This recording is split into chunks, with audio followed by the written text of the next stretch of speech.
இருக்கிறீங்க, அப்புறம் நாங்க வந்து எங்களுக்கு ஏன் ஒண்ணு கொடுத்தீங்கன்னு கேட்டா ஆட்சியுமே நாங்களே கூட இருந்துட்டு போறோம் சார். அதனால உங்களுக்கு எங்க இது சமூக நீதி இல்லைங்க சார். மக்கள் ஓட்டு போடுறாங்க, மக்கள் போட்ட ஓட்டுல தான். அப்ப திரும்பவும் எல்லாம் சொல்லாதீங்க. எவனுக்கு அதிகாரம் மறுக்கப்பட்டதோ அதிகாரம் மறுக்கப்பட்ட தூக்கி மேல நிறுத்து தான் திராவிட மாடல் ஆட்சியில் சொல்லாதீங்க. மக்கள் சேவை செய்யறதுக்கு தான் அமைச்சர் பொறுப்பே தவிர அதுல போய் உட்காந்துக்கிட்டு நாங்க என்ன இது என்ன ராஜாக்கள் காட்டவா இல்ல சர்வாதிகார ஆட்சியா அங்க வந்து உட்காந்துக்கிட்டு இங்க வா அப்படின்னு சொல்லி கூப்பிட்டு எல்லாத்தையும் இது பண்றதுக்கு மக்கள் சேவை செய்யறதுக்கு அங்க போய் இரவு பாராது உழைக்கிறாங்க. யாரு அத்தனை அமைச்சர் பெருமக்களும் உழைச்சி ஆளுக்கு 10,000 20,000 கோடி 30,000 கோடி எல்லாம் ஆடு எல்லாம் கேட்டோம். தப்பிக்கிறது நாங்க தான். இப்ப காஞ்சி போன விவசாயிகளுக்கு நாங்க தான் தண்ட அள வேண்டி இருக்குது. அப்புறம் என்ன வெளியில என்னமோ அண்ணா அறிவாளி ஃபண்ட் கொடுக்குற மாதிரி அவன் நாடு முழுக்க ஸ்டாலின் அவர்கள் ஊமையாகி விட்டாரு. கழுவி ஊத்துறாங்க. அதுக்கு ஏதாவது ஒண்ணு சொல்லி ஆகணும்.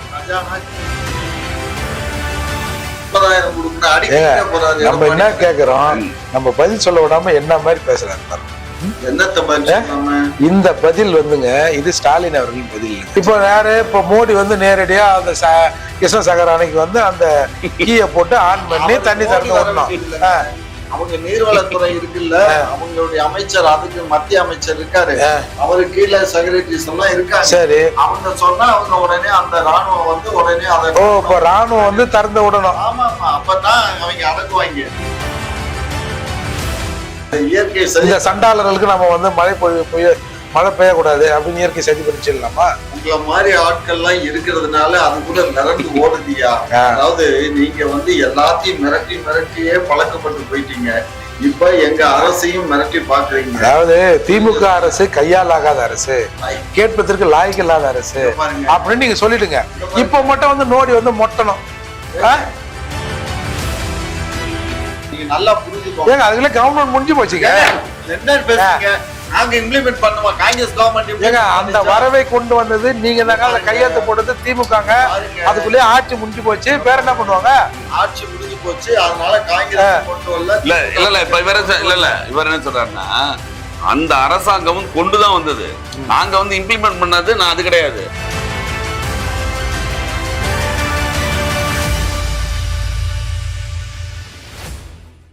வணக்கம். சொற்போர் நிகழ்ச்சிக்கு உங்களை அன்புடன் அழைக்கிறோம். இன்றைய நிகழ்ச்சியில் கலந்து கொண்டு தன்னுடைய கருத்துக்களை தெரிவிப்பதற்காக தமிழ்நாடு நாயுடு பேரவையினுடைய நிறுவன தலைவரும் திராவிட முன்னேற்ற கழகத்தின் முன்னோடிகளில் ஒருவருமான திரு காமாட்சி நாயுடு அவர்கள் இங்கே வந்திருக்கிறார். வணக்கம். வணக்கங்க. மற்றும் புரட்சி தமிழகத்தினுடைய தலைவர் திரு ஏர்போர்ட் மூர்த்தி அவர்கள் இங்கே வந்திருக்கிறார். வணக்கம் சார். உச்ச நீதிமன்ற தீர்ப்புக்கு எதிராக போராடக்கூடாதுங்கிற சரி, உச்ச நீதிமன்ற தீர்ப்புக்கு எதிராக நீங்க நீட் விஷயத்துல ஆர்ப்பாட்டமும் போராட்டமும் உண்ணாவிரதம் பண்ணலாமா? அதாவது நீட்டுங்கிறது வந்து எங்களுக்கு விலக்கு கொடுங்கன்னு சொல்லி இப்ப இல்ல, ஆரம்ப காலத்திலேயே ஜெயலலிதா அம்மா இருந்த ஆட்சி காலத்திலேயே நீட்டுக்கு வந்து அந்த அம்மா எங்களுக்கு விலக்கு வேணும்னு கேட்டுட்டு இருந்தாங்க. அதுக்கப்புறம் வந்த எடப்பாடி தான் அதை விட்டு கொடுத்துட்டாரு. புரிஞ்சுக்கோங்க, எடப்பாடி கொஞ்சம் அந்த அம்மா தவறுனதுக்கு அப்புறம் 2014 யாரு பெரியல சார் நீட் வந்தது? என்ன சொல்றாங்க? இல்ல நீட்டை வந்து அறிமுகப்படுத்தினது எந்த அரசு? காங்கிரஸ் அறிமுகப்படுத்தி ஆனா இது பண்ணல, இம்ப்ளிமெண்ட் பண்ணல. நீங்க நல்லா புரிஞ்சுக்கோங்க. அதுல கவர்மெண்ட் முடிஞ்சு போச்சுங்க. என்ன பேசுறீங்க? நாங்க இம்ப்ளிமெண்ட் பண்ணுமா? காங்கிரஸ் கவர்மெண்ட் அந்த வரவை கொண்டு வந்தது நீங்க தான். கையெழுத்து போட்டது திமுக. அதுக்குள்ளே ஆட்சி முடிஞ்சு போச்சு. வேற என்ன பண்ணுவாங்க?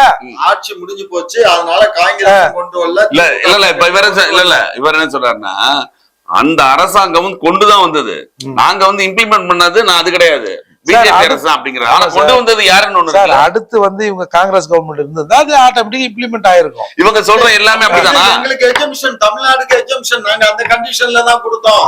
நல்லா தெரிஞ்சுக்கணும். அது எப்படி சார்? தமிழ்நாடு எங்களுக்கு எக்ஸம்ஷன் வேணும்னு கேட்டு அதே தமிழ்நாட்டுக்கு மட்டும் எக்ஸம்ஷன் அவங்க கேட்க மாட்டாங்களா? நீங்க அந்த நேரத்துல பார்லிமெண்ட்ல நடந்ததும் அந்த இதெல்லாம் அந்த மாதிரி எல்லாம் வரைவுலாம் இல்ல. திமுக பொய் புரட்டு தாங்க. பாருங்க, பொய்யிலே பிறந்து பொய்யிலே பொருளக்கூடிய ஆட்கள் நாங்கள் அல்ல. மக்கள் ஆட்சியும் இல்ல, மக்கள் நல்லாதான் பாக்குறாங்க, பாத்துக்கிட்டே இருக்காங்க. உங்களையும் பாக்குறாங்க. சொன்னீங்களையும் பார், அந்த நீட் ரகசியம் எங்களுக்கு தான் தெரியும். கையெழுத்து அதுதான் விட்டீங்க பார், அதுதான் உலகத்திலேயே பொய். நாங்க வரைவு திட்டத்துல நாங்க பண்ணது நாங்க எங்களுக்கு தனி ஒதுக்கீடு வேணும்னு நம்ம கேட்டுதான் நாங்க அந்த வரைவு திட்டம். இதெல்லாம் பொய். அது எதுல சார் வந்திருக்கு? தனி எங்களுக்காக விலக்கு வேணும்னு சொல்லி கேட்டு அந்த அவங்க வரைவு திட்டம்னு ஒண்ணு இருக்கு. அவங்க ஒரு கடிதம் எழுதி அன்னாரி வளத்துல வச்சுட்டாங்க, சென்ட்ரல் கவர்மெண்ட்ல கொடுக்கல. இங்க பாருங்க, மன்மோகன் சிங் காலத்துல பண்ணது கண்ணு, அந்த வரைவு திட்டப்படி அவங்க கொடுத்துருக்கணும் கண்ணு. இவங்க வந்த உடனே இந்த ஆட்சியில ஏற்கனவே இது வரைக்கும் நான் மறிக்கிறேன்னு நினைக்காதீங்க, இது வரைக்கும் திமுக இந்த மாதிரி நாங்க தமிழ்நாட்டுக்கு விலக்கு கேட்டுதான் அந்த நீட் மசோதாவுக்கு நாங்க ஒப்புதல் கொடுத்தோம். பேசியிருக்காரு, எங்க தலைவர் பேசியிருக்காங்க, அப்ப இருந்த கலைஞரா பேசுனாங்களே. நீங்க எந்த ஊர்ல இருக்கீங்க? கலைஞரா சொல்லியிருக்காங்க. ஏங்க இப்படி பேசுறீங்க? என்ன இப்படி பேசுறீங்கன்னா, இன்னைக்கு சட்டமன்றத்துல பேசுறாருல எடப்பாடி, நாங்க 21 நாள் சட்டமன்றத்தையே முடக்கணும் இந்த காவேரிக்காக அப்படிங்கிறாரு. காவேரி இஷ்யூக்காக திராவிட முன்னேற்ற கழகம் ஒண்ணுமே ஸ்டெப் எடுக்காத மாதிரி அவரு பதிவு பண்றாரு. அதான் எந்திரிச்சு முதலமைச்சர் கேட்டாரு, என்னங்க இப்ப பதிவு பண்றீங்க, நாங்க எத்தனை முறை அங்க போராடி இருக்கோம் தெரியுமா? அது எதிர்கட்சியா இருக்கிற போது ஒரு 5-6 சீட் இருக்கிற போது நீங்க பண்ணிருப்பீங்க. இப்ப ஆளுங்கட்சியா இருக்கிற போது நீங்க போராட்டம் பண்ண மாட்டீங்க. நீங்க பாருங்க, நீங்க என்ன சொல்றீங்க, இருந்தாலும் எதிர்கட்சியா இருந்தாலும் மக்களின் சேவையே மகேசன் சேவைன்னு நாங்க நினைச்சிட்டு. ஏங்க, ஒருத்தன் பெங்களூர்ல அவங்க அப்பா செத்து அந்த பார்டர்ல எங்க அப்பா சாவுக்கு போக முடியாம நின்னான்னு சொன்னார்ல, இந்த தமிழக அரசு ஏதாவது ஒரு வார்த்தை அதுல எடுத்திருக்குமா? இல்ல, குறைஞ்சபட்சம் அங்க இருக்கிற போலீஸ் கிட்ட பேசாதியோ இந்த சாவுக்காவது அவனை கொண்டு போய் விடுங்க. இதுதாங்க ஒரு மனிதாபமான ஆட்சி, அரசு செய்கிற வேலை. அதை விட்டுட்டு எதை பத்தியும் கவலை. இங்க பாருங்க, இவங்களுக்கு பெங்களூர்ல ஏகப்பட்ட தொழில் இருக்குங்க, ஏகப்பட்ட யாருக்குதான் எங்கதான் தொழில் இல்ல, எல்லாரும் எல்லா இடத்துலயும் தான் தொழில் பண்றாங்க. உங்களுக்கு தொழில் இல்லையா? நாங்க பெங்களூர்ல தான் இப்படி போய் நாங்க இன்வெஸ்ட் பண்ணி வச்சிருக்கோம். சின்ன வீடு கூட இருக்கும். ஆமா, உங்க திமுக புத்தி எங்க போவோம்? சின்ன வீடு, பெரிய வீடு, நடு வீடு, மேல வீடு, கீழே வீடு, சைடு வீடு, இதுதானே உங்க வேலையே.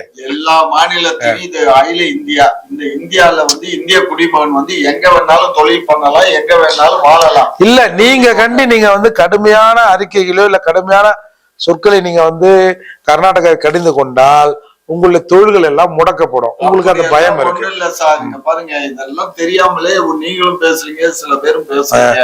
அப்படி எல்லாம் ஒண்ணும் இல்லைங்க. ஏற்கனவே கருணாநிதி அவர்கள் மகள் செல்வி அவர்கள் வீட்டுக்கு முன்னாடி ஒரு தடவை போராட்டம் நடந்தது தெரியுங்களா? போராட்டம் இருக்கலாம், கள்ள விட்டு அடிக்கலாம், அதுக்காக பயந்துருவாங்களா? பயந்துதான் இருக்கீங்க. இல்ல இப்ப என்ன சொல்றாருன்னா, பொதுவா அங்க கர்நாடகத்துல அந்த அரசாங்கம் எடுக்கிற மாதிரி ஒரு நல்ல நிலையான நடவடிக்கை, அங்க இருக்கிற போராட்டங்கள் மாதிரி இங்க இருக்கிறவங்க எது பண்ணல. நம்ம வாண்டட்ல இருக்கோம், அவன் வயிறு நிறைஞ்சு போய் இப்ப சொன்னார் பாருங்க. அப்ப யாருக்கு கோவம் அதிகமா வரணும்? சார், நம்ம தானே வரணும். இப்ப அதை சட்டப்பூர்வமா சந்திக்கணுமே தவிர சட்டத்துக்கு புறமா சந்திக்க கூடாதுங்கிறது இல்ல. இவர் சொல்ற வாண்டட் அந்த வேற வாண்டட், அந்த வாண்டட்ல இருக்கிறதால இவங்க யாரையும் கடிஞ்செல்லாம் பேச மாட்டாங்க. வாண்டட்ல இருக்கிறதால அப்புறம் வாரண்ட் வந்தா என்ன பண்றது? சரிப்பா, இதோட பிரச்சனை, இந்த காவிரி பிரச்சனை இன்னைக்கு தீர்மானம் போட்டிருக்கு. இதற்கு அடுத்தபடியாக என்ன ஆகும்னு நினைக்கிறீங்க? ஒண்ணும் ஆகாது. மத்திய தெரிஞ்சா தீர்மானம் போட்டாங்க. ஆமாங்க, நம்ம அதுக்காக நம்ம தூங்க முடியாது இல்லையா? அதாவது நான் என்ன சொல்றேன், நம்ம கேட்கிற ஊதுற சங்க ஊதி வைப்போம், அது விடியறப்ப விடியும். என் கடமை ஊதுறது, அதுவும் நாசுக்கா ஊதுறது, எவனையும் டிஸ்டர்ப் பண்ணாம ஊதுறது அப்படின்னு ஒரு தீர்மானத்தை போட்டு வச்சுக்கிறீங்க. வைகோ அறிவிச்சிருக்காருங்க போராட்டம். வைகோ அப்படி கீச்சிருவாரு. ஏன்ச்சே நிக்க முடியலையா? என்னுடைய தொண்டர்களும் கூட சேர்ந்து பண்றான். என்கிட்ட 40 லட்சம் தொண்டர்கள் இருக்கான், 40 லட்சம் பேரும் சேர்றான், அவருடைய தொண்டர் சேர்றான், மற்ற இதர கட்சிகளும் சேருவாங்க. இந்த இது நாங்க கண்டிப்பா பிரம்மாண்டமா பண்ணி காட்டுவோம். பாத்துட்டு பண்ணுங்க, கர்நாடகா மெல்ற மாதிரி ஒண்ணு பண்ணுங்க. அவன் பயந்தாவும் தண்ணி விடுற நட்புரிதே தான் தரல. பயப்பட மாட்டாங்க. அவன் பயப்படணும்னா ஒண்ணும். இதுக்கெல்லாம் பர்மிஷன் சிவகுமார் கிட்ட வாங்கிட்டீங்களா? எங்க ஊர்ல நாங்க போராட போறோம், நீ ஒண்ணும் நினைச்சுக்காத, நான் இன்னமும் உன் சிநேகிதன் தான். ஏதோ தமிழ்நாட்டு மட பசங்க எதை திமுக என்ன பண்ணுச்சுன்னு கேக்குறாங்க. அதுக்காக குடி தண்ணீருக்கே வழி இல்லாம வறண்டு போய் கிடக்குது. 36 அடி தான் இருக்கு, அதுல 25 அடி சகதியும் சேரும் போயிடும். இருக்கிறது ஒரு 10 அடி 9 அடி 10 அடி தண்ணி தான் இருக்குது. அது ஒரு நாளைக்கு 2 கனடி தண்ணி வேணும், குடி தண்ணி இருக்கு. இந்த சூழ்நிலையில உட்கார்ந்துட்டு இருக்கும் போது நாங்க என்ன ஒப்பாரி வைக்கிற ஆள்கள்னு பாத்தீங்களா? எல்லாரும் ஜனங்க அப்படித்தான் சொல்றாங்க. மக்கள் அப்படிதான் சொல்றாங்க. என்ன மக்கள் சொல்றாங்க பொறுத்திருந்து பாருங்க. இந்த தீர்மானம் போடணும், தண்ணி வருதா இல்லையா பாருங்க. இந்த பிரச்சனை மற்றும் இந்த பிரச்சனை இருக்கு. இதே நேரத்துல இன்னொரு பிரச்சனை, ஒரு பெரிய பிரச்சனையா வந்திருக்கு. இந்த திமுக அரசாங்கம் வந்ததுக்கு அப்புறம் சமூக நீதி அப்படிங்கிற விஷயத்தை, சமூக நீதி காப்பவர்கள் நாங்கள் தான் அப்படின்னு திமுக பொதுவாக சொல்லுது. சமூக நீதி காவலன்றதும் திமுக சொல்லுது. சமூக நீதிக்காக இருக்க கூட்டணின்னு சொல்றீங்க. ஆனா இந்த 2 வருஷ காலத்துல பாத்தீங்கன்னா பெரிய பெரிய பிரச்சனைகள், சாதி பாகுபாடு பிரச்சனைகள், சமூக நீதிக்கு பங்கம் வர பிரச்சனைகள் வந்துகிட்டு இருக்கு. வேங்கை வயல் பிரச்சனை வந்தது, நாங்குநேரி பிரச்சனை வந்தது, இப்ப நாயக்கநேரி பிரச்சனை வந்திருக்கு. இந்த நாயக்கநேரி பிரச்சனையில ஒரு ஊராட்சி ஒன்றிய தலைவர் பதவி ஏற்கல 2 வருஷம். நான் என்ன கேக்குறேன், வேங்க வயல் ஊங்கிறதுக்கு எல்லாம் வேங்க வயல்ங்கிறீங்க. அதை விட்டா நாங்குநேரி பிரச்சனைங்க, நாங்குநேரி படிக்கிற பசங்களுக்குள்ள பிரச்சனை வந்து அவன் அருவாள் எடுத்து வெட்டுறான். அங்க ஜாதி பிரச்சனை இல்லையா வெட்டினா? அங்க ஜாதி பிரச்சனைதான் அந்த வெட்டினது நடந்தது. வெட்டவே இல்லைங்க. பசங்களுக்குள்ள அந்த பசங்களே எடுத்து அவங்களே வெட்டினாங்க. ஒரு காலத்துல மதுரையில தாகிருஷ்ணன் ஒரு கொலை வழக்கோட முடிவு வந்ததுல அவரே அந்த மாதிரி. அதெல்லாம் திமுக கவர்மெண்ட் அதெல்லாம் நடக்கும். நாங்குநேரியில அந்த 2 சமூகத்துக்கு இருந்த பிரச்சனையில தான் அதுல ஒரு சமூக பையன் இன்னொரு சமூக பையனை வெட்டினாங்கன்றது உலகத்துக்கே தெரியும். சமூக பிரச்சனை இல்லங்க, படிக்கிற பசங்களுக்கு பென்சில் தரலன்னு பிரச்சனைன்றீங்களா? ஏதோ ஒரு பிரச்சனை, படிக்கிற பசங்களுக்குள்ள பிரச்சனை. அந்த பிரச்சனையில அந்த பையங்க போய் வீட்டுல போய் வெட்டுறான். அது கூட அந்த வெட்டுப்பட்டவனுடைய தங்கச்சி சொல்ற, அண்ணா அண்ணா வெட்டாதீங்கன்னு கேக்குதா, அண்ணான்னு தானே சொல்லுது. அப்புறம் வெட்டும் போது நான் அண்ணா தானே சார் சொல்ல முடியும்? ஆமா சார். அவங்க அங்க பாருங்க, எங்களுக்கு ஜாதி துவேஷம் கிடையாதுங்க. நாங்க ஜாதி பாடு பாக்குற அரசு இல்ல. நாங்க ஜாதியை கடந்து வந்துட்டோம். ஏதோ பேருக்கு பின்னாடி நான் வச்சுக்கிட்டு இருக்கிறதுனால நீங்க எல்லாரும் எனக்கு எல்லாம் தெரியத்தான் செய்யுது. இது என்னால விட முடியாது. ஏன்னு கேட்டீங்கன்னா, நான் 64ல இருந்து இந்த பொறுப்புல இருக்கேன். இன்னைக்கு திடீர்னு நான் வந்துடல. அதனால இது தெரிஞ்சோ தெரியாமலோ நான் அந்த அமைப்புல இருக்கேன். அந்த அமைப்பை இல்ல, இதுல உங்களை குறிப்பிட்டோ, உங்களுடைய பெயருக்கு பின்னால இருக்கிறத குறிப்பிட்டோ நாங்க பேசலாம். இது திமுகவோட இப்ப வேங்கை வயல் பிரச்சனைக்கு என்னன்னு கேள்வி. வேங்கை வயல்ங்கிறது கமிஷன் போடுறதோ, அந்த கமிஷன் அறிக்கை வந்த உடனே நடவடிக்கை. என்ன சார் இதுக்கு பதில்? 9 அமைச்சர்கள் லட்டா தூக்கின்னு போறாங்கல்ல, அவங்க அப்படி சப்போர்ட் பண்ணதான் சார் செய்வாங்க. அவங்களுக்கு சமூக நீதினா என்னன்னு தெரியாது.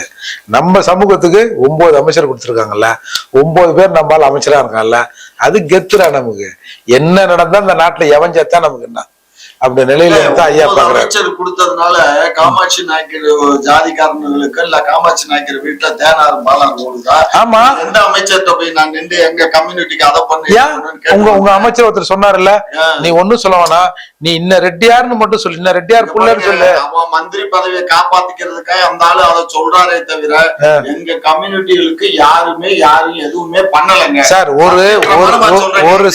நான் நிறைய இடத்துல இருந்து நான் சொல்றேன், இதுவரை யாரும் எதுவுமே பண்ணிக்கிறல. புரிஞ்சுக்கோங்க. எந்த ஒரு அமைச்சரும், தெலுங்கு பேசக்கூடிய அமைச்சர், நாயுடு அமைச்சர்கள், ரெட்டியார் அமைச்சர்கள் யாரும் எங்களுடைய இன மக்களுக்கும் யாருக்கும் எதுவும் செய்யல. இது இன்னைக்கு இல்ல இந்த பிரச்சனை, நீங்க இன்னைக்கு நினைக்கிற மாதிரி இல்ல. இது முரசொலி மாறன் ஐயா இருக்கு காலத்திலேயே நான் மத்திய சென்னைக்கு கேண்டிடேட் போட்டேன், வட சென்னை போட்டேன், பெரியவளம் போட்டேன். அப்ப போடும்போது என்னை கூப்பிட்டு ஆற்காடு வீராசாமி தான் எங்க ஆபீஸ்ல என்னை கூட்டிட்டு வந்தாரு. நானு, டாக்டர் CMK ரெட்டி, நந்தகோபால், நாங்க 3 பேர் உட்காந்துருக்கோம். வாசப்படியில ஒரு நம்ம ஆற்காடு உட்காந்துருக்கோம், 4 காடு நானும் பக்கத்துல உட்காந்துருக்கோம். சோ 4 பேர் இங்க உட்காந்துருக்கோம். வாசப்படியில யார் நிக்கிறா? நம்ம வில்லிவாக்கம் பழைய எம்எல்ஏ இருக்காருல்ல, வில்லிவாக்கம் தொகுதி எம்எல்ஏ, அவரு நின்றுகிட்டு இருக்காரு, தெலுங்காரு. அவர் நிக்கிறாரு. சோ மாடியில இருந்து முரசொலி ஐயா வர்றாங்க. வரும்போதே என்ன சொல்றாரு, நானும் திராவிட தெலுங்கர் தானே, எதுக்கு என்ன எய்த்து கேண்டிடேட் போட்டீங்கன்னு கேக்குறாரு.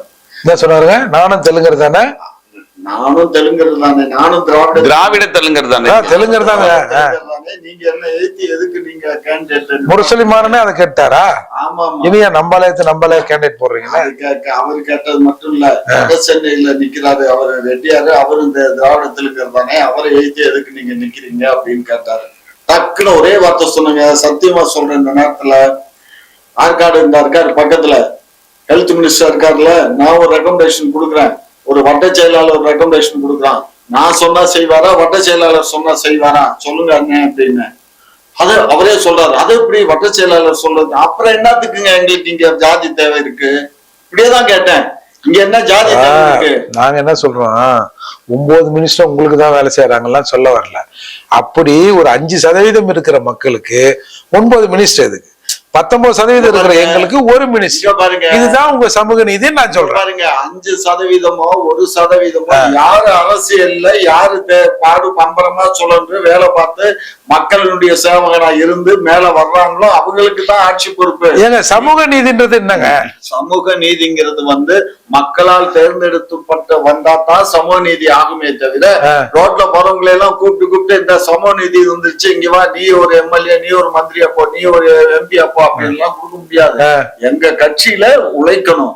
எங்க கட்சி நீங்க நாங்க யாரும் ஒரு பறையருக்கு 2 அமைச்சர் கொடுங்கன்னு வெளியில இருக்கிறவனை கூப்பிட்டு கொடுக்க சொல்ல. திமுகவிலிருந்து வெற்றி பெற்று இருக்கிற கிட்டத்தட்ட ஒரு 23 பேரை நம்ம வெற்றி பெற்றிருக்காங்கல்ல. அவங்களுக்கு அமைச்சர் கொடுத்துருக்கோம்ல. எங்க கொடுத்துருக்கீங்க? ஒரே ஒத்த ஆளு, ஒத்த புள்ள. அந்த புள்ள செத்து போனா கர்மாதி பண்ணிட்டு போயிட வேண்டியதானாங்க. அப்படி எல்லாம் பேசாதீங்க. எடுத்தோம் இல்ல இயல்பா சொல்றேன். அந்த பொண்ணு நல்ல பொண்ணு. இந்த மாதிரி எல்லாம் இல்ல நீங்க 9 பேர் இருக்கிறீங்க, அப்புறம் நாங்க எங்களுக்கு ஏன் 1 கொடுத்தீங்கன்னு கேட்டா சார் மொத்த ஆட்சியுமே நாங்களே கூட இருந்துட்டு போறோம் சார். அதனால உங்களுக்கு எங்க இது சமூக நீதி இல்லங்க சார். மக்கள் ஓட்டு போடுறாங்க, மக்கள் போட்ட ஓட்டுலதான் நாங்க. அப்ப திரும்பவும் எல்லாம் சொல்லாதீங்க. எவனுக்கு அதிகாரம் மறுக்கப்பட்டதோ அதிகாரம் மறுக்கப்பட்ட தூக்கி மேல தான் திராவிட மாடல் ஆட்சியில சொல்லாதீங்க. மக்கள் சேவை செய்யறதுக்கு தான் அமைச்சர் பொறுப்பே தவிர அதுல போய் உட்கார்ந்துகிட்டு நாங்க என்ன இது என்ன ராஜாக்கள் காட்டவா இல்ல சர்வாதிகார ஆட்சியா? அங்க உட்காந்துக்கிட்டு இங்க வா அப்படின்னு சொல்லி கூப்பிட்டு எல்லாத்தையும் இது பண்றதுக்கு மக்கள் சேவை செய்யறதுக்கு அங்க போய் இரவு பாராது உழைக்கிறாங்க. யாரு? அத்தனை அமைச்சர் பெருமக்களும் உழைச்சு ஆளுங்க 10,000 20,000 கோடி 30,000 கோடி எல்லாம் ஆடு எல்லாம் கேட்டோமே. இவங்க உழைக்கிறதா எங்களுக்கு தெரியுது. அந்த மாதிரி எங்கெல்லாம் ஒருத்தனை விட்டு உழைக்க சொல்லுங்க. ஒரு 5,000 கோடி எடுத்துட்டு போட்டுமே. என்ன சொல்றேன், அதுக்கு உங்களுக்கு அந்த துப்பு வேணும்ல, உழைக்கிற துப்பு வேணும். அந்த துப்பு எங்க கிட்ட இல்ல. திமுகவில் இருக்கிறவங்களுக்கு துப்பு இல்ல. இங்க பாருங்க, நான் என்ன சொல்ல வரேங்கிறத நல்லா கேட்டு. நேத்திக்கு இந்த 4 நாளைக்கு முன்னாடி கூட தாயவரை நாங்க அமைப்பு செயலாளரா போட்டோம். சரி, கட்சியில முக்கியமான பொறுப்பு, துணை செயலாளர் முக்கியமான பொறுப்பு. இப்ப இதுக்கு மேல என்னங்க வேணும்? ஒரு 4 அமைச்சரை கொடுத்தா அவனுக்கு எதனா ஒரு பிரச்சனைனா அவன் அமைச்சர்கிட்ட போய் நிப்பான். ஐயா நான் இந்த ஊருக்காரன். அமைப்பு செயலாளர் சொன்னா எல்லாம் நடக்குங்க. துணை பொதுச் செயலாளர் அது கட்சிக்கு, இது கட்சிங்க நீங்க சொல்றது. நான் சொல்றது மக்களுக்கு சொல்றாங்க. அவங்களோட சார்ந்த அமைச்சரவையில பாருங்க, எங்களை சார்ந்த மக்கள். அப்ப உங்களுக்கு 9% கொடுத்தது நல்லதுதான்றீங்களா? ஏன் மொத்தத்தை நீங்களே எடுத்து போயிடுங்களா? அதைத்தான் நான் சொல்ல என்ன சொல்றேன், நாங்க உட்கார்ந்து அங்க ஒன்னும் ஆட்சி பரிபாலனம் பண்ண ஒன்னும் பெருசா இது பண்ணல. மக்கள் சேவை செய்யறதுக்கு எங்களுக்கு வழி வகுத்து கொடுத்துருக்காங்க. ஏன் அப்படி கஷ்டப்படுறீங்க? வயசான காலத்துல இப்ப இந்த KKS சார்லாம் ரொம்ப வயசான மனுஷனாகிறாரு. என்னத்துக்கு கொஞ்சம் ஓய்வா இருக்கட்டுமே. கடைசி காலத்துல அவரெல்லாம் மாத்திட்டு வேற யாருக்கெல்லாம் கொடுக்கலாம்ல. சட்ட விதிகளுக்கு உட்பட்டது காமாட்சி நாயுடு சொல்லி முடிக்க முடியாது, புரிஞ்சுக்கோங்க. இது எங்க மாண்புமிகு முதலமைச்சருடைய முடிவுக்கு கட்டுப்பட்டது. அவர் யாருக்கெல்லாம் அமைச்சர் பொறுப்பு கொடுக்கணுமோ அவருடைய. அதுதான் சமூக நீதி பார்வை இல்லைன்னு சொல்றாங்க. சமூக நீதி பார்வை இல்லைங்கிறத தவறு. சமூக நீதி பார்வை இருக்கிறதுனாலதான் சமத்துவமான ஆட்சி நடந்துகிட்டு இருக்கு. எல்லாம் இல்ல. இப்ப அந்த பிரச்சனைக்கு காரணமே இங்க சமூக நீதின்னு சொல்லிட்டு ஆளுநர் சொல்றாரு சனாதனம் அப்படின்னு நீங்க யார குறிப்பிட்டு சொல்றீங்களோ அவர் உங்க மேல குற்றம் சொல்ல வேண்டிய நிலைமை இருக்கு அப்படிங்கறதுதான் இங்க குற்றச்சாட்டு. நீங்க ஒரு விஷயம் புரிஞ்சுக்கோங்க. எஸ்டி மக்கள் அதிகமா இருக்கக்கூடிய பகுதியில ஒரு எஸ்சி கேண்டிடேட் பிரசிடென்ட்டுக்கு மோனோபிலியா நின்று ஜெயிச்சு வந்துடுறான். எலெக்ஷன்ல ஜெயிக்கல, அவளை தேர்ந்தெடுக்கப்படுறான் அவன் மோனோபிலியா. எஸ்டி மக்கள் அதிகமா இருக்கிறதுனால அவங்க ஒத்துக்க மாட்டேங்கிறாங்க. புரியுதுங்களா? இதுதான் அங்க இந்த 2 ஆண்டு காலமா பிரச்சனை. அரசாங்கத்தை பொறுத்த மட்டும் தப்போ ரைட்டோ அந்த அம்மா தேர்ந்தெடுத்தாச்சு, அவங்க கிட்ட பொறுப்பை கொடுங்கன்னு இன்ஸ்ட்ரக்ஷன் கவர்னர். இல்ல 2 வருஷமா அது ரொம்ப சுத்தமாகவே அதை பத்தி எந்த நடவடிக்கையுமே இல்லங்கிறதுனாலதான் இப்ப ஆளுநர் சொல்லியிருக்காரு. ஆளுநர் சொன்னதுக்கு அப்புறம் தான் இந்த பேச்சாவே வெளில வருது. இல்லங்க, 2 வருஷமானா 2 வருஷமா இப்ப வேற என்ன பண்ணலாங்கிறது யோசிக்கிறாங்க. தேர்தல் கமிஷன் நம்ம இல்ல, தேர்தல் கமிஷன் யோசிக்குது. மாநில தேர்தல் கமிஷன் அதை பத்தி என்ன பண்ணலாம், இத கேன்சல் பண்ணலாமா, மறுபடியும் ரீ எலெக்ஷன் பண்ணலாமா அப்படிங்கறத அவங்க யோசிச்சுட்டு இருக்காங்க. இதுல கவர்மெண்ட் ஏன்னா பொறுப்பு வர்ற வழியும் கவர்மெண்ட் பொறுப்பு இல்ல, அது எலெக்ஷன் கமிஷனுடைய பொறுப்பு தான். அது அவங்க பதவி பிரமாணம் எடுக்கிற வழியும் அவங்க எல்லாம் பண்ணி எலெக்ஷனை நடத்தி முடிச்சுட்டா எலெக்ஷன் கமிஷனோட பொறுப்பு எலெக்ஷன் முடிச்சு முடிஞ்சிடும். அதுக்கப்புறம் வந்து மாவட்ட ஆட்சியர் நம்ம சிஎம் தான் பொறுப்பு. சார் இங்க பாருங்க, மாவட்ட ஆட்சியருக்கு பல முறை தக்கீது அனுப்பிச்சாச்சு. அவங்க இப்ப தாசில்தார நேரடியா அனுப்பிச்சாச்சு. தாசில்தார் போய் அவங்களோட பேசுறாரு. பேசுனதுக்கு கொஞ்சம் பொறுங்க, இந்த கொஞ்சம் இந்த பிரச்சனை எல்லாம் சால்வ் ஆகட்டும், அதுக்கப்புறம் முடிவு பண்ணிடலாம். சரி, நாங்க நம்புறோம். இல்ல இப்போ இந்த பிரச்சனையை பொறுத்த வரைக்கும் இந்த பட்டியலினத்திற்கும் அங்க இருக்கிற பழங்குடியினருக்கும் இருக்கக்கூடிய அங்க பிரச்சனை, இந்த பிரச்சனை இது ரெண்டு வருஷமா இருக்குல்ல. இப்ப எல்லாருமே இப்ப போராட்டம் பண்றாங்க. இத்தனை நாள் வரைக்கும் வெளியில தெரியாம இருந்தது ஏன்? வெளியில தெரியாம இல்லைங்க, ஆரம்பத்துல இல்ல. இப்ப எல்லாரும் பேசப்படுறது காரணம் வெளியில தெரியாம இருந்தது. சரி, வெளியில தெரிஞ்சா மட்டும் இவங்க என்ன பண்ணுவாங்க நீங்க நினைக்கிறீங்க? இப்ப நீங்க இந்த 75வது சுதந்திர தினத்தை கொண்டாடணும்ல, அப்போ கூடவே இருக்கிற ஒரு கோஷ்டி இந்த 10-15 வாங்கினானும்ல, அதுல ஒரு டீம் ஒரு சர்வே வெளியிடுறாங்க. தமிழ்நாட்டில் இருக்கிற 24 மாவட்டத்துல 386 ஊராட்சிகள்ல எஸ்சி எல்லாம் ஊராட்சி மன்ற தலைவர் ஆயிட்டான். இவெல்லாம் எப்படி இருக்கான், இவங்க எல்லாம் எப்படி இருக்காங்கன்னு ஒரு சர்வே பண்றாங்க. அதுல வந்துங்க ஒரு 20 ஊராட்சிகள்ல எஸ்சி தலைவர்கள் கொடியேற்றவே முடியல சுதந்திர தினத்துல. அதே மாதிரி ஒரு 42 ஊராட்சிகள்ல தலைவர் பெயர் பலகை வைக்க விட மாட்டான், இன்னார் தான் தலைவர்னு. ஒரு 22ல தலைவர் வந்து நாற்காலில உட்காரக்கூடாதுன்றான். தலைவர் உட்காரக்கூடாது, உறுப்பினர்லாம் நிக்கணும். சரி, அலுவலகத்தில் அமர முடியாதது 33. அலுவலக சாவி, இந்த சாவி ஊராட்சி சாவி இருக்குல்ல, அது தலைவர் வீட்டுல தான் இருக்கும். அதை கொடுக்காத ஒரு 14. ஆவணங்கள் ஒப்படைக்காத ஒரு 39. துணைத் தலைவர் கையெழுத்து போட ஒத்துழைக்க மறுப்பது. தலைவர் சொன்னா துணைத் தலைவர் கையெழுத்து போட்டுவார், இதுதான் இயல்பு. அது ஒரு 38. தலைவர் தாக்குதலுக்கு உள்ளாக்கப்பட்ட ஊராட்சிகள் 34. இது வரைக்கும் 34 தலைவர்கள் அடி வாங்கியிருக்கான் எஸ்சில. தலைவர் தீண்டாமை எதிர்கொள்ளுது. அதை தொடாது, இதை தொடாத, நீ உட்காந்து நான் உட்கார மாட்டேன், நீ நான் என்ன மாட்டேன், அது ஒரு 25. பெண் தலைவர் பாகுபாடு 17. ஊராட்சி தலைவர் அவமரியாதை 23. ஒன்றிய கவுன்சில் பாகுபாடு 33. அரசு அலுவலர்களால் பாகுபாடு 37. கிராம சபைக்கு எஸ்சி அல்லாதவர் வராத ஊராட்சி. ஒரு கிராம சபை கூட்டம் நடக்குதுன்னா எஸ்சியை தவிர வேற எவனும் வரமான்றான் ஊர்ல இருந்து, அது ஒரு 17. தலைவரால் நிர்வாகம் செய்ய முடியாத ஊராட்சி 11. இது யாருன்னா, ஆமா, இது வந்து 386 ஊராட்சிகள்ல எடுத்த சர்வே சார். இதை நம்ம யாரும் எடுத்து சொல்லல. கூடவே இருக்கிறாங்கன்னா 10-15 வாங்கி அமுக்கினவங்க, அவங்கள ஒரு பெரிய தமிழ்நாடு தீண்டாமை ஒழிப்பு முன்னணி வெளியிட்டது சார். இதுக்கு வந்து இப்ப நம்ம ஒண்ணு பண்ணுவோமா, இந்த சர்வேய மோடி கிட்ட அனுப்பிச்சு விடுவோமா மத்திய அரசுக்கு? இப்ப திடீர்னு நாங்க வந்ததுனால வந்துருச்சா திராவிட மாடல் ஆட்சி வந்து சமூக நீதி இல்ல, உடனே நாங்க சமூக நீதியை பாதுகாக்கிறது திராவிட மாடல். மாசத்திலே நாங்க தேர்தல் நடத்திட்டோம். தேர்தல் நடத்தின உடனே இங்க இந்த மாதிரி சில வந்து மொத்தம் எத்தனை கிராமங்கள் இருக்கு? மொத்தம் கிட்டத்தட்ட என்ன சொல்றாருன்னா, கிராமங்கள் இருக்கு. என்ன நீங்க குண்டான திருடி போயிட்டோம் அதை போய் பேசுறீங்க, நேத்து அண்டாவை திருடணும் அதெல்லாம் பேசல. சும்மா இந்த குண்டாரெல்லாம் விடாது. நான் என்ன சொல்றேன் பாருங்க, நாங்க ஆட்சிக்கு வர்றதுக்கு முன்னாடியே அங்க இந்த பிரச்சனைகள் இருக்கு. சரி, இருக்கா இல்லையா? சரி இருந்திருக்கும். அப்புறம் இருந்திருக்கும், என்ன இருந்தது. தேர்தல் மறுபடியும் சார் அப்போ வந்து இந்த மாதிரி எந்த சர்வே எடுத்து வெளியில போடல சார்.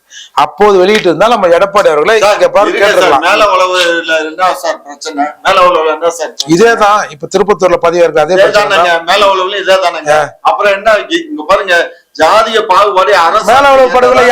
மேல உளவு படுகொலைக்கு யார் காரணம்? முழுக்க கருணாநிதி தான் காரணம். இங்க பாருங்க, அங்க உங்க மக்கள், அங்க இருக்கக்கூடிய மக்களுக்குள்ள இருந்த அந்த பாகுபாடுதான், ஜாதிய பாகுபாடு. நான் அந்த ஊர்ல இருந்தவன், எனக்கு தெரியாது சொல்லாதீங்க. இங்க பாருங்க, சும்மா அந்த முருகேசன் வந்து அவங்க தலைவர் கருணாநிதி அவர்களிடம், திமுக தலைவர் கருணாநிதி அவர்களிடம், என் தலையை கொண்டுடுவானுங்க, எனக்கு போலீஸ் பாதுகாப்பு கொடுங்க, கொடுத்த பாதுகாப்பு அரசு வாபஸ் வாங்கிடுச்சு, திரும்பவும் கொடுங்க, இல்லைன்னா எனக்கு கொண்டுடுவாங்கன்னு கெஞ்சுறாங்க. ஏங்க, ஒரு முதலமைச்சரா ஒரு ஊராட்சி மன்ற தலைவருக்கு உயிருக்கு ஆபத்துனா ஒரு முதலமைச்சராக பார்த்து கொடுத்துருக்கணும். அப்படி இல்ல, ஒரு கட்சிக்காரனாக பார்த்தியோ, நம்ம கட்சிக்காரையாவன், அவனுக்கு 2 போலீஸ் போடல என்ன ஆயிட போது, அப்படியாவது கொடுத்துருக்கணும். அப்ப கொடுக்காததுக்கு காரணம் என்ன? ஏங்க, இது உங்களுக்கு தெரியுமா? அவன் கேட்டு நாங்க கொடுக்கல. ஐயா, அவன் போய் முதல்வரை பார்த்துட்டு வந்த அன்னைக்கு நான் வந்து இந்த கதை விட்டே, நீங்க எல்லா ஊடகத்தையும் கதை விட்டுட்டே இருக்கீங்க. எங்க கட்சியை பத்தி உங்களுக்கு தரைக்குறைவா பேசுறதுதான் முக்கியம். கொஞ்ச நாளா எங்க கூட கூட்டணியில இருக்கக்கூடிய திருமாவளவன் அவர்களை பத்தி கண்ணாப்பின்னான்னு பேசுனீங்க. இப்ப என்னமோ அவரு எங்களுடைய இனத்தை சார்ந்தவர்னு இப்பதான் ஒட்டி வந்துட்டு இருக்கீங்க. அப்படியாவது ஒட்டி உறவாடுங்க, நான் ரொம்ப பாராட்டுறேன். ஆனா அதே சமயத்துல எங்களை கழுவி ஊத்தாதீங்க. நான் என்ன சொல்றேன், இத சார் இந்த சர்வே வெளியிட்டாங்க சார். இதுல ஒண்ணும் பெருசா மெனக்கிடவே வேணாம் சார். ஒரு 2-3 போலீஸ் அமிச்சு அந்த சுதந்திரத்தை அன்னைக்கு போய் நில்லையா எவன் தடுக்கிறான் பார்ப்போம் அப்படின்னா இது முடிஞ்சிருங்க. இதை கூட உங்களால முடிவிக்க முடியல. இங்க பாருங்க, அப்படி சொல்லாதீங்க. அங்க கம்யூனல் கிளாஸ் ஃபார்ம் ஆயிடும். நாங்க இதெல்லாம் தெரியாத கம்யூனல் கிளாஸ் ஃபார்ம் ஆயிடுறதுக்காக சட்ட ஒழுங்கு நிலைநிறுத்தாம போயிடுவீங்களா? பண்ணுவோம், நடக்கும். எப்போ? பொறுத்திருந்து பாருங்க. 5 வருஷம் கழிச்சு வேற ஆட்சியில பாருங்க, பொறுத்திருந்து பாருங்க, எல்லாம் சரியா சார். இதெல்லாம் பாருங்க, இது நானு குறை சொல்லலாம் இல்லைங்க. ஒரு மனிதாபிமான அடிப்படையில இதெல்லாம் டிஸ்ட்ரிக்ட் கலெக்டர் சிஎம் நினைச்சா இது முடிஞ்சிருங்க. ஒரு போலீஸ் நினைச்சா அது முடிஞ்சிருங்க. அப்ப இத கூட நீங்க செய்ய முடியாம இருந்தீங்கன்னா போன தடவைக்கு முந்தின ஆட்சியிலேயே நம்ம இதுக்கு பக்கத்துல நம்ம அவசரம்பட்டி கர்மாத்தூர் பக்கத்துல ஒரு பிரசிடென்ட் போய் அந்த பதவி ஏற்ற அந்த இதுல உட்கார முடியல. தெரியுங்களா உங்களுக்கு அந்த பிரச்சனை? ஆமா, இவ்வளவுக்கு அந்த ஊர்ல 2 IAS 2 SP எல்லாம். ஆமா, இப்ப யாரும் போன கவர்மெண்ட்ல இது இல்லன்னு நான் சொல்றோம். இப்ப கையில இருந்திருக்குது லிஸ்ட். எங்கள்கிட்ட இதான் நடந்துச்சு சார். இவங்க எப்படி தெரியுமுங்களாங்க, தீண்டாமை கடைபிடிக்கிற ஊராட்சி மீது நடவடிக்கை எடுக்கிறத விட்டுட்டு, அதாவதுங்க பள்ளிக்கூடம் போகாம கட்டஸ்ட் ஒருத்தம் போறான்னா அந்த பையனை பிடிச்சாந்து ஸ்கூல்ல உள்ளாங்க. ஏற்கனவே ரெகுலரா ஸ்கூலுக்கு வராம பாருங்க, அவனுக்கு ஒரு சாக்லேட் தர்றது இந்த அரசு. அதாங்க தீண்டாமை கடைபிடிக்கிற ஊராட்சி மீது நடவடிக்கை எடுக்கிறத விட்டுட்டு எங்கெல்லாம் தீண்டாமை இல்லையோ அவங்களுக்கு பரிசு தராங்களாம். நான் சொன்ன இந்த கட்டடிக்கிற பசங்க மாதிரி. இது அப்ப இது எப்படி ஒரு அரசின் சரியான நடவடிக்கையா நம்ம எடுத்துக்க முடியும் சொல்லுங்க? சரி, நீங்க தயாரா இருந்தா நான் கவர்மெண்ட்ல பேசி இந்த பஞ்சாயத்து இந்த நீங்க கொடுத்துருக்கீங்கல்ல மொத்தம் 300 லட்சம் இந்த இடத்துக்கெல்லாம் நம்ம போவோம், சமாதானம் பண்ணுவோம். 2 கம்யூனிட்டியும் பேசி அங்க பொறுப்பை ஒப்படைச்சதுக்கு நீங்க நாங்க சரிதாங்க, நாங்க கரெக்ட் தாங்க. சரி, கிளம்புவோம். நாங்க தயாரா இருக்கிறோங்க. இல்ல, இது மூலமா ஒரு நல்ல விஷயமா நடக்குதுன்னு வச்சுக்கோங்க. 2 பேரும் சேர்ந்து போனா நல்ல விஷயம் நடக்கும். ஆனா இது அரசாங்கம் நேரடியா செய்யாது, இது போன்ற ஆட்கள் எல்லாம் சேர்ந்து செய்யலாம் அப்படின்ற மாதிரி. நேரடியா செய்ய அரசாங்கம் தாங்க செய்யுது, அவங்களுடைய ரெப்ரசன்டேட்டிவா நாங்க போறோம். இல்ல, இதுக்கு முன்னால ஏன் இது மாதிரி கூப்பிடலன்னு கேக்குறாரு அவரு. அரசாங்கம் கம்யூனல் கிளாஸ் வந்துருங்கிறதுக்காக தான். இப்ப சார், ஒருத்தர் கல்யாணம் பண்ணி வைக்கிறோம், அவன் சரியா அவனால புள்ள பெத்துக்க முடியல, அவனை செயற்கை கருத்து மையத்துல புள்ள பெத்து வைக்கிறது இல்லையா? அந்த மாதிரிதான் இது, வேற என்ன. தமிழகத்தில் இப்பொழுது நடந்த பல்வேறு பிரச்சனைகள், அதில் இருவருடைய கருத்துக்களையும் கூறினார்கள். அவர்களுக்கு மிக்க நன்றி. இது போன்ற பல்வேறு பிரச்சனைகளை தொடர்ந்து நாம் விவாதிக்கலாம் சார். நிகழ்ச்சியில் கலந்து கொண்டு தங்களுடைய மேலான கருத்துக்களை தெரிவித்ததற்கு மிக்க நன்றி. மிக்க நன்றி சார்.